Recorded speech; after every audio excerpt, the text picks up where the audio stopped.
We're following breaking news this morning. Officials from the Department of Health and Human Services, North Carolina, and hospital systems are giving an update on medical support in North Carolina. Let's listen into that press conference. Joining me today is Senator Thom Tillis, Senior U.S. Senator for the state of North Carolina, Ted Budd, U.S. Senator for North Carolina, Mike Wargo, Vice President of Emergency Operations for HCA Healthcare, Andrea Palm, Deputy Secretary for the U.S. Department of Health and Human Services, Don O'Connell, Assistant Secretary for Preparedness and Response at the Administration for Strategic Preparedness and Response within the U.S. Department of Health and Human Services, as well as Don Wyatt, Team Commander for the Disaster Medical Assistance Team. Before we begin, I would like to talk about a few housekeeping items.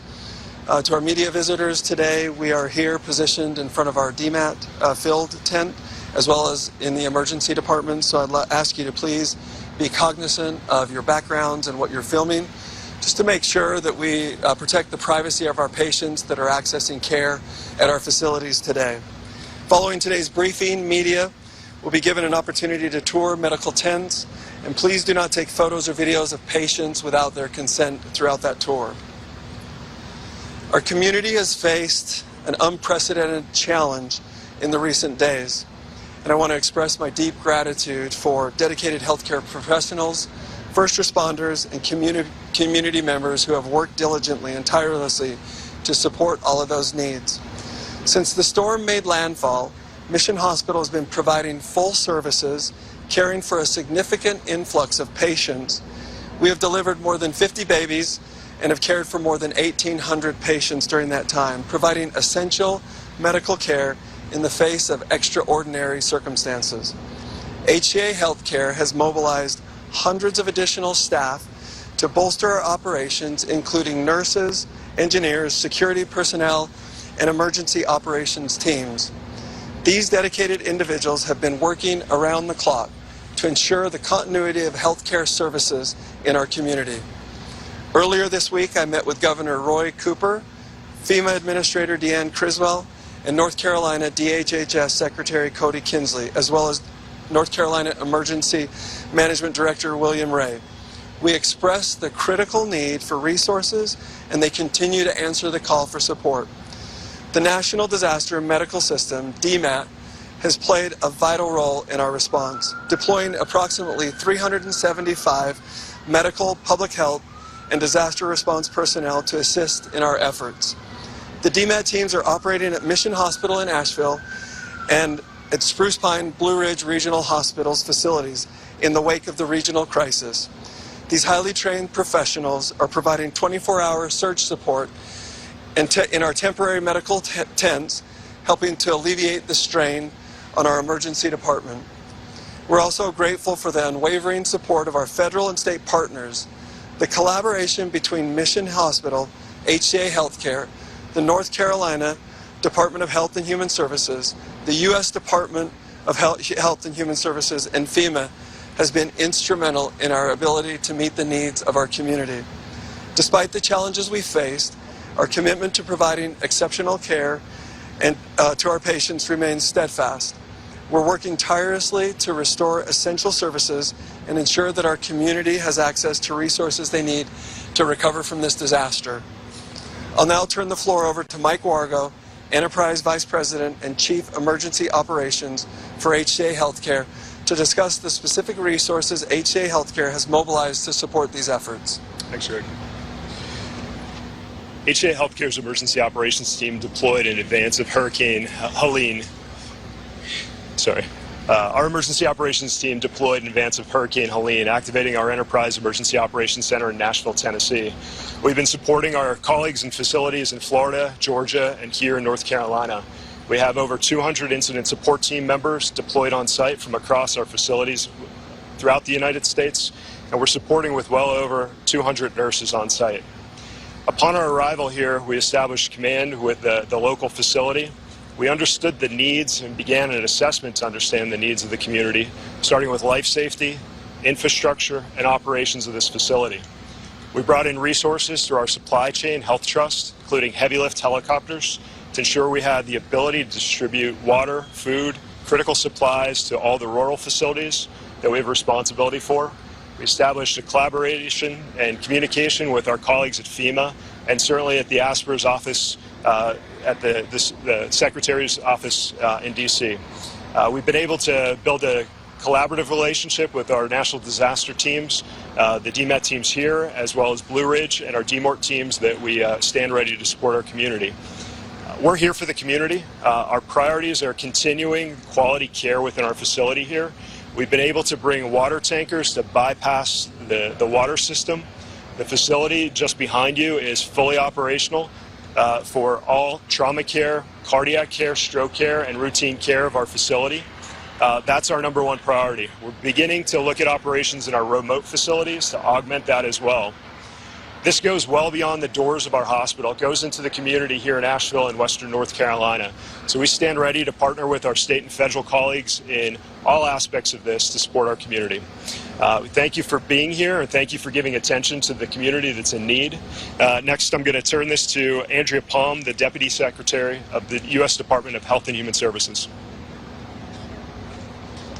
Good afternoon, everyone. I am Andrea Palm, and I have the privilege of serving as the Deputy Secretary at the U.S. Department of Health and Human Services. I want to thank HCA for having us here today.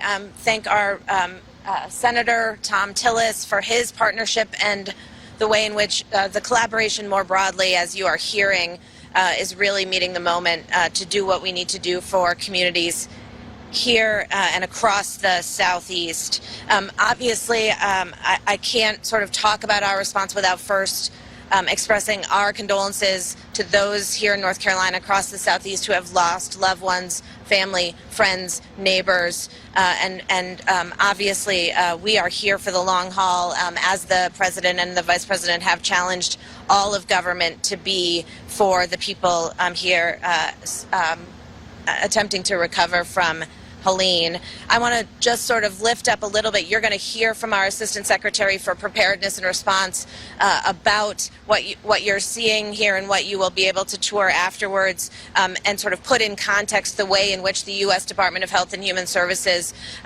is part of this response. We have declared a public health emergency in the 5 states in the Southeast region, which unlocks a number of things, including from a physical health care perspective, the ability for our colleagues at the Centers for Medicare and Medicaid Services to provide support and flexibility to healthcare providers and the healthcare system to ensure that people who rely on Medicare and Medicaid can get the emergency health care that they need. Again, you'll hear from Dawn in just a minute, but another part of the HHS family that is leaning in is our ASPR colleagues. You see our NDMS colleagues here. I want to thank them for deploying here to help with this mission, and I'm going to let Dawn dig into some more details there. But that's the physical health part of this. What we also know about situations like this is that mental health is a large concern. The stress of being in a disaster, of having family, friends, relatives who are unaccounted for, the grief that comes with something like this, the financial stress of the recovery, all of those things mean that the way in which we at the U.S. Department of Health and Human Services show up to support the mental health needs of these communities is really critical. And we have deployed our disaster distress mental health line, which I want to make sure folks are ready to get the number for, so that folks all around this state and the Southeast region have it at their fingertips, and that is 1-800-985-5990. That's our disaster mental health crisis line. If you need crisis counseling, if you need to talk to somebody to help cope with what you're dealing with in response to this disaster, we encourage you to reach out and use that resource. I also want to note the ways in which the public health parts of the U.S. Department of Health and Human Services are showing up in this response. We know that floodwater carries all sorts of things, and so the ways in which we help people understand the tools and have the knowledge in a cleanup process, generator safety, food and water safety, all of the basic nuts and bolts kind of public health tools that we can develop and deploy to help support communities and families as they're starting to think about cleanup and recovery are really important assets that we can bring to bear, again, in collaboration with our state colleagues and with others around the Southeast. So I just will end where I started. We at HHS are all in to make sure that this part of North Carolina and the rest of the Southeast have what they need for as long as they need it, and we will be here in support of this mission. Thank you again so much for being here today, and appreciate all the work of our partners around the state. And with that, as previewed, I will hand it over to our Assistant Secretary for Preparedness and Response, Dawn O'Connell.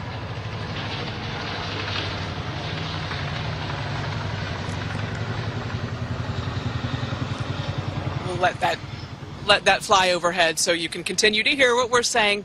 So I am Dawn O'Connell, the Assistant Secretary for Preparedness and Response at HHS, and I want to join our Deputy Secretary, of course, in expressing our condolences and support for this community. But let me also say, I know how special Asheville is. I know how special Western North Carolina is. I grew up, as we say in the South, down the street, down the road in South Carolina.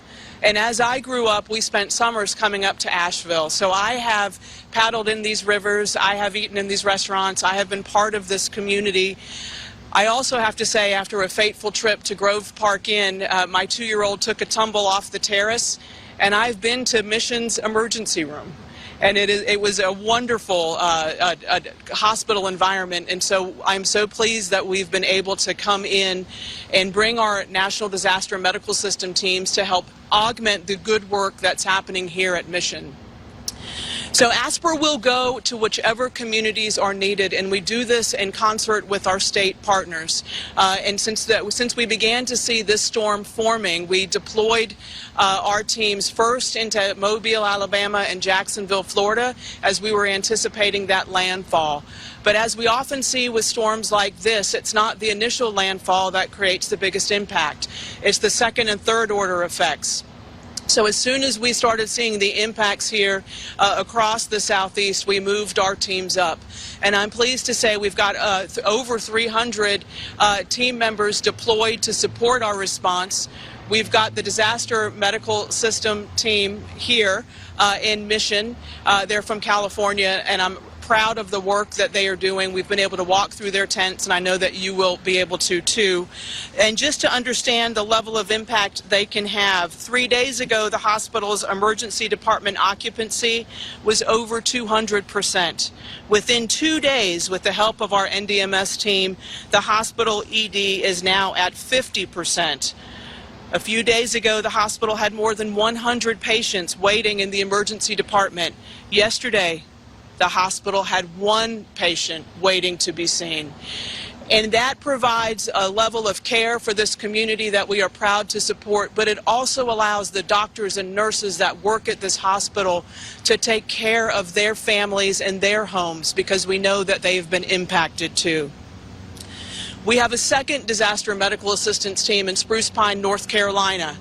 They're from Rhode Island, and they are providing. That's a good sign. That means support is going out. So I want to pause and let that. All right. So we've got that second team in Spruce Pine, North Carolina from Rhode Island, and they're providing the same sort of care that you're going to see here today. We also have staged and ready to support a national disaster mortuary team to help with the search, the rescue, the reunification of those that have been impacted. They are staged and ready to support with the state of North Carolina as needed. And we recently, I think just overnight, launched our emergency prescription access program. For those that are uninsured, they are entitled to receive free 30-day supply of the prescriptions that they need. So if anyone out there is watching this and you need your prescriptions filled, hhs.asper.gov/EPAP. You can sign up for that program if you're uninsured to receive a free 30-day supply of your prescriptions from participating pharmacies. And this is what ASPR does. You're having an opportunity to see the work that we do. We're honored to work side by side with our hospital partners, with our state partners, and it's important for us to be available. We continue to have teams that you're not going to see today that are taking intake with the state of North Carolina and making sure that there are not any unmet needs that we could be deploying towards. So we have teams ready to go should they be needed still, and as our Deputy Secretary said, we intend to be here as long as we are needed. But with that, let me thank you for being here and for carrying this message forward, and I want to turn it over to the distinguished senator from North Carolina, Senator Thom Tillis. Thank you all. We want to get to questions pretty quickly, but I think as I watch the national media and as I hear things on social media, I still don't think the full effect and scope of the damage of this storm is really appreciated. We're going to do everything we can to make sure members of Congress are fully briefed when we go back and inevitably have to vote in support of disaster funding. But I just want to thank the DMAT team, the other folks, for having the vision to be here when most people would not have been. We need to keep in mind that the federal government had assets in this area before we knew what kind of a weather event it was going to be. Did we have everybody? No. And the reason for that is it would have defied any sort of historical examples to think that we'd be experiencing the damage that we're experiencing today. But I have a lot of confidence. I want to thank the federal, state and local agencies, first among them first responders. I want to thank Mission Hospital and HCA. Many of you know, if you're from the Asheville area, Mission Hospital is the largest employer here.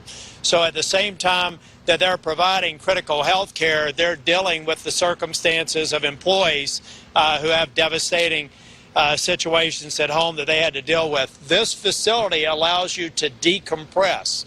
So while Mission Hospital didn't have power, didn't have water, they were trying to create a way to actually see patients in the brick and mortar facility, but have flex capacity out here, which is desperately needed.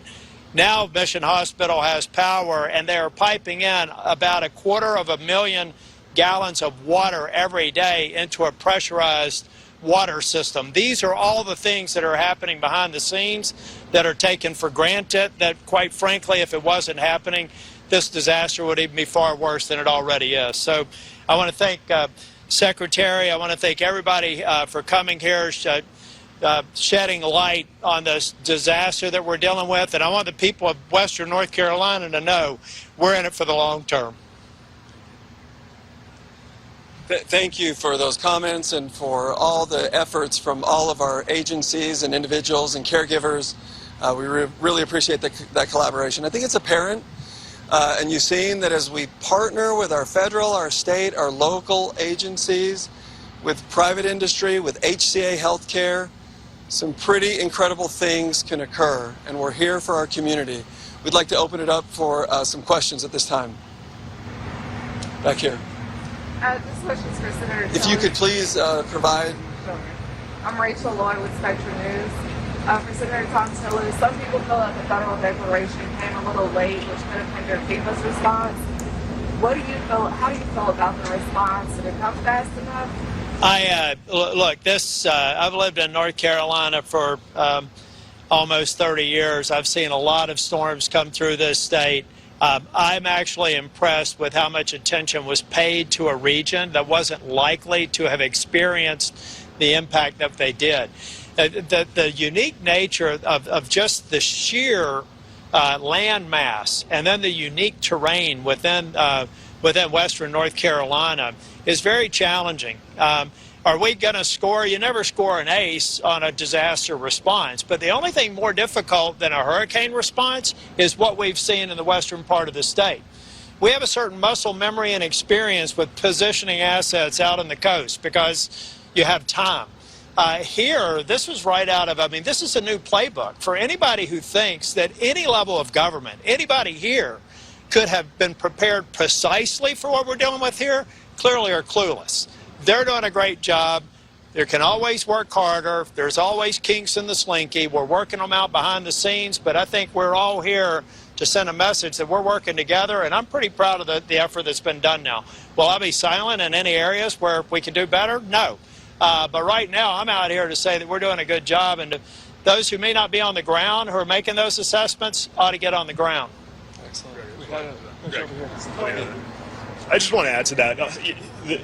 Prior to the declaration, we had direct contact with the State Emergency Operations Center, with our colleagues at HHS and FEMA. From our perspective in health and medical, it was a very timely response. The collaboration ahead allowed us to do the assessments, to understand what resources were needed, so that when that declaration was made and the director was given, there was zero delay in receiving these assets and these teams. I know the Secretary had mentioned before the decompression of our emergency department. This DMAT and the decompression saved this facility in terms of allowing us to care for our patients. And that quick response is why we are the way we are today. So I really want to emphasize the partnership there. This was a very quick response and a collaborative response. Thank you. It's Tony Zumbrado with NBC News. Questions for you, sir. Yes. As far as the hospital goes, you feel confident that you have enough supplies for the remaining weeks, months? Absolutely. The resources deployed by HCA Healthcare and the timeliness of the deployment of those resources was just phenomenal. It was difficult during the storm. We had a rough ride for the first 24 hours, but our teams were on site. We brought additional teams on site to sleep in the facility, to be available to care for our patients around the clock. Those resources started to arrive at our facility almost immediately. Food, water, fuel, anything we needed, and then some came our way through our HCA Enterprise Emergency Management System. Your employees are fully prepared and staffed and supplied to do whatever is needed in the coming months. The resiliency of our team, the courageous effort of every one of them has been mind-boggling. Not only do we have our current team working, but we've brought in hundreds of nurses from outside the area through our HCA Healthcare partner hospitals that have dedicated their time to come and spend time helping through this disaster. So yes, we feel very confident. The hospital is fully operational. We have city power. We still do not have that vital resource of our municipal water, but we are providing that through what Senator Tillis mentioned, a trail of tanker trucks that are pressurizing our hospital so that we have showers, sinks, everything we need to operate our hospital fully. Right back here. Saturday was obviously... Can you please, your news source? I'm sorry. Jennifer Emmert with WLOS. Saturday was obviously the worst here. How bad was it, and how have things improved since then? There was a lot of commotion throughout the storm and in the direct aftermath. But as I mentioned, we were able to maintain power at the hospital at all times through our generators and through the preparation that we had. We had food supplies, we had supplies to last multiple days. We also had the request to feed all first responders, and so we did that. Over 750 first responders were eating with us and sharing stories about the heroic work that was happening within the hospital and within our community. We have become more organized every hour, every day since then, and feel very confident in our ability to care for this community. There was another question back here. Okay, down here. Jessica Bennett with the Walker Journal Sentinel, but talking about Asheville. Yeah. I have questions about what's happening with the patients inside. I had read that like sterilization of tools, surgeries will be put on hold. Is that still happening? Are you able to do that now? And then secondly, bathrooms. Obviously, forced flushing toilets was something that was occurring. How long did that last, and has that stopped? Yeah, numerous points though. So there was a lot of commotion, as I mentioned, during the first 24 hours of the storm. We lost city water, a vital resource, and so we deployed our entire team to provide buckets of water to flush all toilets, so we had potable water on every unit. Our patients were safe at all times. There was never a time where our patients were in jeopardy, and our caregivers, again, had a Herculean effort to keep all of our patients safe.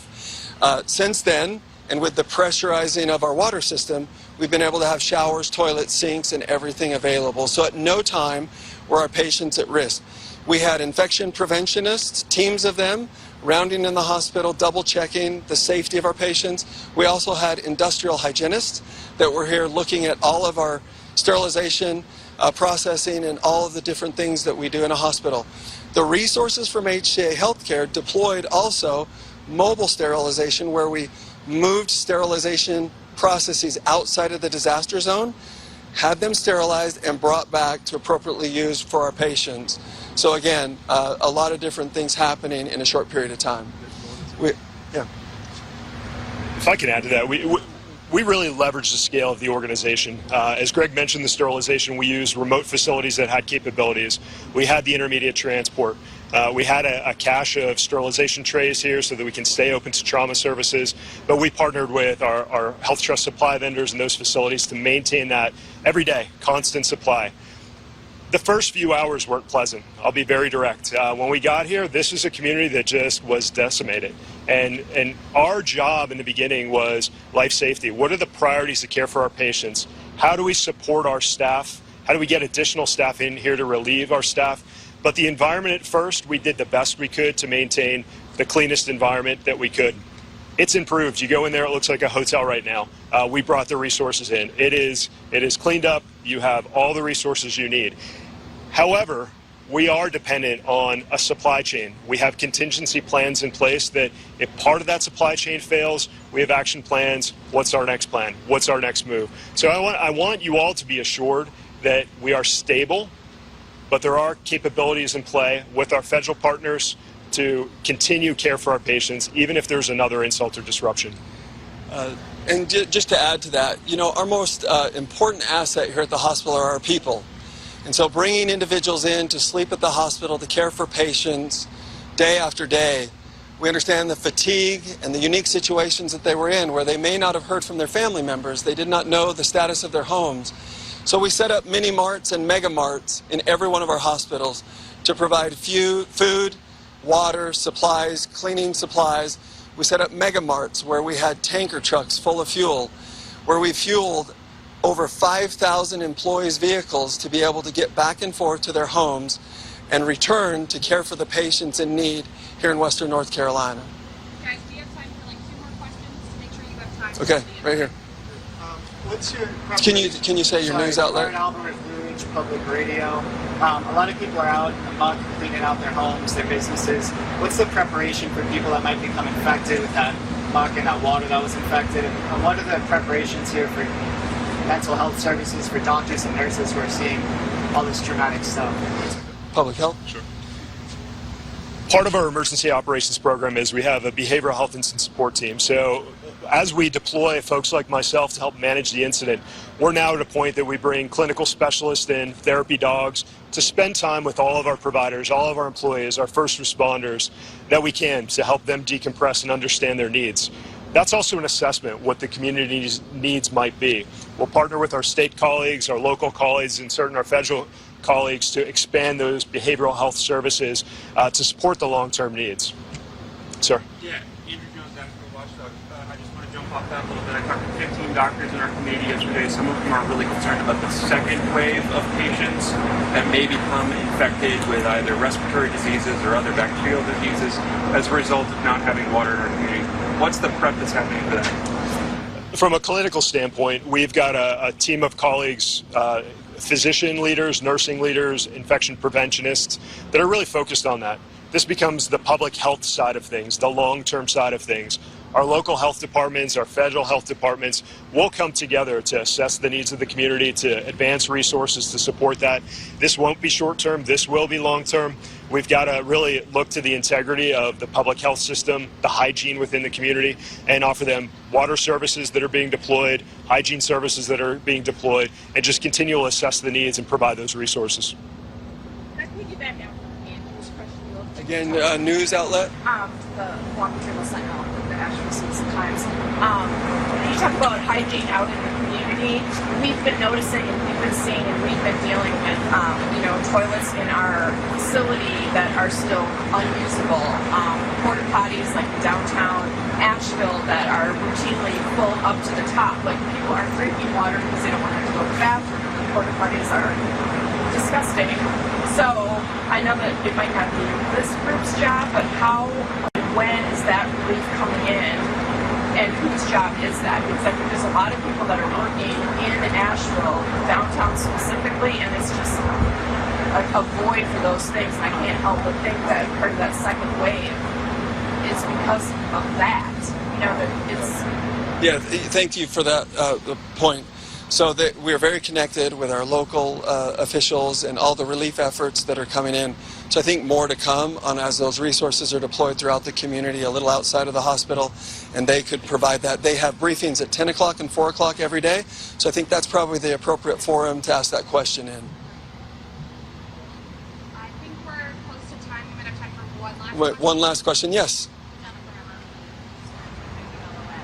We've heard out in Marion there was impact to Baxter that provides IV fluids to a number of healthcare facilities. What's being done there? And you talked a little bit about like supplies. Are you having problems getting anything, and what's being done to try and remedy that? Yes, I've been briefed on that. I'll confer with my team, and we'll get back to you on that. If I may. Yes. Thank you. So one of the concerns we have at ASPR is on the medical health supply chain. As soon as we heard that there was a situation with the Baxter plant in Marion, we reached out and spoke to the CEO Saturday night. We had our teams meeting for the first time Sunday morning, and we've been meeting daily since then. I think folks know Baxter has been, they provide 60% of the nation's IV fluids, and we are working to, and they are working and have been a terrific partner in trying to find additional supply. They have, fortunately, plants across the world that they are looking to access supply from and bring in to be able to staunch, which is the difficulty right now for them of being able to access their plant. There's a bridge that went out, and that was the bridge that would bring things back and forth. They've been able to, for their industry, they've invested in this on their own, put a rock bridge in to begin to get some of the machines in to help augment and begin to clean up and get it back online. They also had some supply in their plant that they thought was salvageable. They're looking at that to try to get that into the supply chain. But from the federal perspective, we've been in lockstep with them, helping to secure whatever bridge access they needed, and also to look around for additional suppliers who could fill the gap while they begin to ramp back up. But I will say it's a concern of ours, but Baxter's been a wonderful partner in trying to minimize the impact on the supply chain. Of course, we saw the East Coast port situation get resolved overnight. That was an additional pinch that we were worried about. But that's now less of a concern, and we're focused on getting Baxter back up and ready to go. And they've been a terrific partner in all of this and are very concerned about this as well. But we continue to meet regularly to assist.